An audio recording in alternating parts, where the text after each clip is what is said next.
Paano kapag natuklasan mo na ang iyong asawa ay may mahal ng iba? At ang masakit pa dito, ito ay kasama niya sa kanyang trabaho. Kaya mo ba siyang patawarin? At kaya mo ba siyang bigyan ng another chance? Pasok!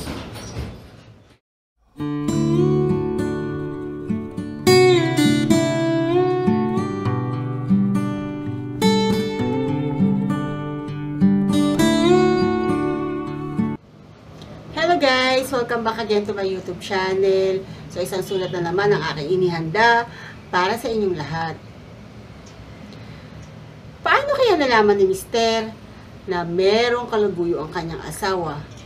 Ano kaya yung mga nagustuhang katangian ni Mrs. dito sa lalaki at nahulog ang kanyang loob? So lahat yan ay malalaman natin sa kanyang sulat na pinadala. Pasok! Hi! I am male, 33 years old, with work and of a minimum ang sahod, worth 40,000 per month. I am married with 2 child. May sarili kaming bahay, sasakyan, at savings. Nag-work din pala si Mrs. Ngayon, ilang beses ko po siya nakikita na may kachat na ka-workmate niya. Feeling ko may something sa kanila. Lagi po nag-i-erase at nagdi-delete ng mga messages ang asawa ko. Pero nakikita ko ito bago pa niya ma-delete. Hindi ko po alam kung may nangyayari sa kanilang dalawa ng ka-workmate niya. Lagi silang magkasama, magkausap, at magkadikit. Parang friend na may something or in a relationship. Nasa field po pala ang asawa ko kasi ang trabaho niya ay related sa sales. Hatid sundo po siya ng ka-workmate niya. Ngayon, nag-Christmas party sila. Tapos itong misis ko ay ayaw magpasundo. Natapos ang party nila around 12 midnight. Tapos nagkahayaan pa silang mga ka-workmate niya na mag-inuman sa isang resto. Then, nakauwi na siya around 4 a.m. Nabasa ko yung mga chat nila nung ka-workmate niya. Nagkakatampuhan pala sila ng ka-workmate niya. Pero itong si misis ko, gusto makita para magkaayos daw sila dahil hindi sa kanya okay na magkagalit sila. Di daw siya sanay ng ganun sila. Tapos, dinilit yung mga messages na yon. Pero, bago pa niya ma-delete, syempre, nakita ko na yon at nabasa. Tapos, nung uwian na, tawag ako ng tawag sa kanya from 2 a.m. to 3 a.m. Hindi siya sumasagot. Then, nakita ko sa history niya na dumaan sila sa EDSA sa bagong baryo sa Sogo. Mga 1 hour yata sila na naka-stop doon. Siyempre, ano pa ba ang iisipin ko? Then, sumagot si Mrs. around 3 a.m. Nasa EDSA na daw sila at pauwi na. Chinek ko agad ang phone niya. May nakita ako mga chat na hindi maganda at iba. Naiiyak na ako that time kahit na lalaki ako. Kinumpronta ko si Mrs. at wala slag sa kanya. Natulog siya na para lang wala. 3 hours lang ang tulog ko kakahintay sa kanya at may pasok pa ako around 8 a.m. Tapos kaninang umaga, nabasa ko na naman na magka-chat sila. At ang sabi sa message, please magkita tayo. Di ako sanay ng ganito tayo. Pati ba naman ikaw ay sasabay sa galit ng isa? Yung isa na tinutukoy niya ay ako. Kasi nga, nakita ko, chat nila, deleted pa. Ngayon, nasa work ako, pumasok na punong-puno ng stress at depressed na. Walang makausap. Ayoko munang iparating sa parents niya at mga kaibigan namin ang tungkol dito. Pilit ko siyang pinapaamin. Pilit. Hanggang sa umamin na siya. Ang sabi niya, nagkakaintindihan daw sila nung kawork niya. Then, kinausap ko at nag-usap kami. Gusto niyang magkaayos kami bilang mag-asawa. Kasi, nagkausap na sila ng kawork niya, natitigil na sila at wala na yon. Actually, nakita ko na yung kaworkmate niya at nakainuman ko na rin minsan. Wala akong bisyo, work, sideline, and bahay lang. Binibigay ko ang lahat ng luho ni Mrs. Wala akong pagkukulang. Talagang madalas lang silang magkasama ng kaworkmate niya, which is palatawa at funny man yung kawork niya. Kaya nahulog ang loob niya dito hanggang sa hindi na niya namamalaya na na-inlove na pala siya. Tatry daw niya na maibalik yung lambing namin sa isa't isa. Depressed po ako ngayon. Sobrang sakit. 7 taon na kaming mag-asawa. Hindi ako makapag-isip ng maayos at hindi rin makakain sa ngayon. Walang kagana-gana sa buhay.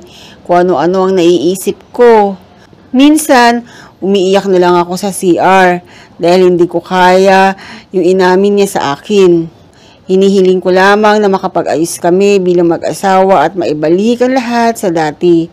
Mahal ko siya, pero malaki ang chance na maulit kaya yung mga ganong bagay. Maraming pong salamat sa pag-iintindi sa aking mahabang sulat. Gulong-gulo lang po talaga ako. A cheater is always a cheater. Mahirap mawalan ng tiwala. Kung kaya mo pang pagkatiwalaan siya, go. Ikaw makakapag-decide niyan.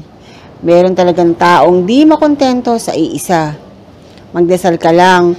God will enlighten your mind. Choose your peace of mind and your children. Hopefully, the children is yours. God bless. Ibigay mo na siya sa iba. Kasi doon na siya masaya. Kasi kung mahal ka niya, hindi siya magloloko. Dinumihan niya yung marriage ninyo. Sayang dahil wala ka namang bisyo at binigay mo pa ang lahat pati ang mga luho niya. Pero parang hindi pa sapat sa kanya. Swerte na po sana siya sa'yo. Pero gusto niya yung buhay na complicated. Hayaan mo na siya. Mag-move on ka na lang sa buhay. Total, may mga anak ka naman na pwede mong paglaanan ng iyong oras. Masakit talaga ang malaman mo na nag-cheat ang asawa mo.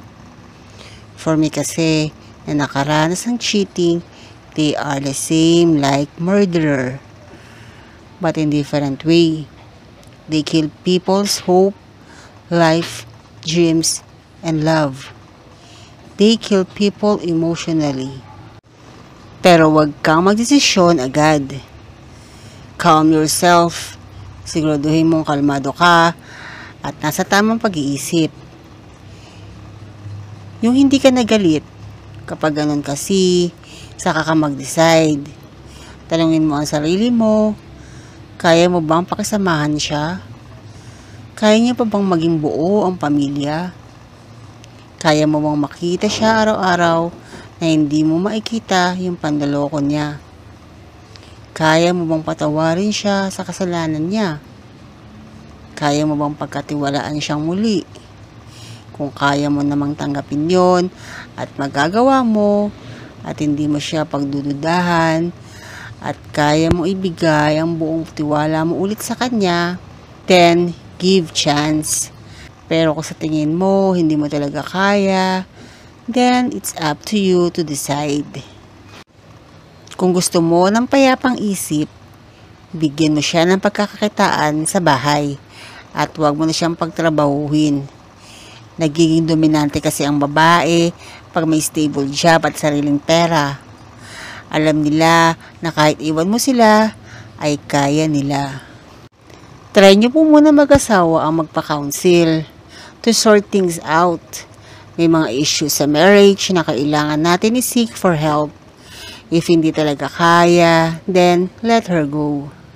Nakakalungkot naman ang kwento mo. Unang-una, bakit may mga ganyan tao kasi hindi marunong makontento? Sana bago niya pinasok yung ganyan, naisip muna niya ang magiging consequences. Mas mabuting magbakasyon ka muna. Kailangan mo ng ibang environment. Ipahinga mo muna ang iyong sarili lalo na ang puso at isip mo, kasi nga durog ka ngayon. Next is pag-isipan mong maigi kung tatanggapin mo pa siya. Yung iba kasi, nagbibigay talaga ng second chance. Yung iba, nagbabago naman talaga for the sake of their family. Pero syempre, mag-ingat ka na. Pero baka uulitin niya ulit yun. Huwag na lang sana. Ipagpatuloy mo pa rin ang pagiging mabuting magulang mo sa iyong mga anak. Sa kanila ka kumuha ng lakas para harapin ang mga ganyang pagsubok. Mahal mo siya at may pamilya kayo. Kung sa kanya na nanggagaling na magbabago siya, pagbigyan mo. Huwag kang pumayag na masira ang pamilya ninyo hanggat kaya mo pang ayusin. Kawawa naman kasi ang mga bata. Isa pa, lahat yan ay hingi mo ng tulong kay Lord. Walang imposible sa Kanya. Lahat ng hirap na nararamdaman mo ngayon ay mapapawi yan. Relax ka muna. Alam kong mahirap yung pinagdadaanan mo. Everything shall be past. Leave it to the Lord and pray kung ano talaga ang tamang desisyon for you. Embrace the pain. Alam mo, sender, nakikita ko kung gaano mo kamahal ang asawa mo. Wala sino man sa amin dito ang makakapagdesisyon para sa'yo. Ikaw pa din kung ano ang mas matimbang para sa'yo. Lahat ng tao ay nagkakamali. Pero kita ni Lord yan na may karma ang lahat. Mag-usap kayo, mag-asawa. Masakit yan talaga. Mahirap talaga yung maging depressed. Sadyang mabigat nga po ang pinagdadaanan mo ngayon. Mahirap ibalik ang tiwala, maliban na lang kung magbago at seryoso ang asawang mong tumino. Merong mga dahilan, ika nga, kung bakit nangyayari ang mga pagsubok na yan sa ating buhay. Sa buhay kasi natin, huwag tayo mag-focus sa relasyon lang or sa pagpaparami ng pera. Huwag po natin kalimutan magdasal. Wherever you are, tumawag ka lang sa Kanya to enlighten your mind. Magawa mo ang mga tamang desisyon sa buhay. Ipagdasal mo din ang asawa mo na bigyan siya ng kaliwanagan sa mga ginagawa niya. Do your best and God will do the rest. Pag si Lord po ang gumalaw sa ating buhay, walang imposible. Magtiwala ka lang. Naway mahanap mo ang tamang daan ng iyong buhay. God bless. So kung ako ang nasa kalagayan ni letter sender, natural na malulungkot at iiyak ako. Normal lang yan dahil nga nasaktan ka. But after that, kailangan mong kausapin ng masinsinan ang iyong misis kung bakit nangyari yung mga ganong bagay. Pag na-explain niya na yan sa'yo, decision mo na kung siya ay bibigyan mo ng another chance at maniniwala ka sa kanyang mga sinasabing dahilan. Maaari nakausapin mo ang iyong asawa na lumipat na lang siya ng trabaho since yun yung naging dahilan kung bakit sila nagkamabutihan ng lalaking yon. Dahil nga magkasama sila lagi sa kanilang trabaho. Yon ang isang maaaring maging solusyon sa iyong problema. Kausapin mo ang iyong asawa at kumbinsihin mo siya na lumipat na lamang ng ibang trabaho para hindi na sila makita ng lalaking yon. Mapuputol na yung kanilang koneksyon. Kung sakali naman na ayaw pumayag ng iyong asawa na lumipat siya ng ibang trabaho, bigyan mo siya ng another chance.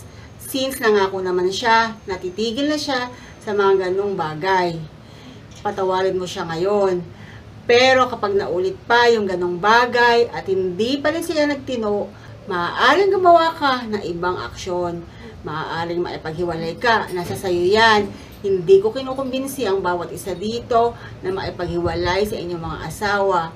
Siyempre, maganda pa rin na buo ang pamilya, mag-uusap ng mabuti, hanggat maaari, marisolba ito ng tama, hindi sa paghihiwalay. Kaya dapat, masinsin kayo mag-usap ng iyong asawa, para naman na hindi humantong yan sa paghihiwalay, at kawawa din kasi ang inyong mga anak. So that's all for today. Thank you again for watching. Sana ay nagustuhan ninyo ang aking ibinahaging sulat. Don't forget to like and subscribe. Bye! God bless!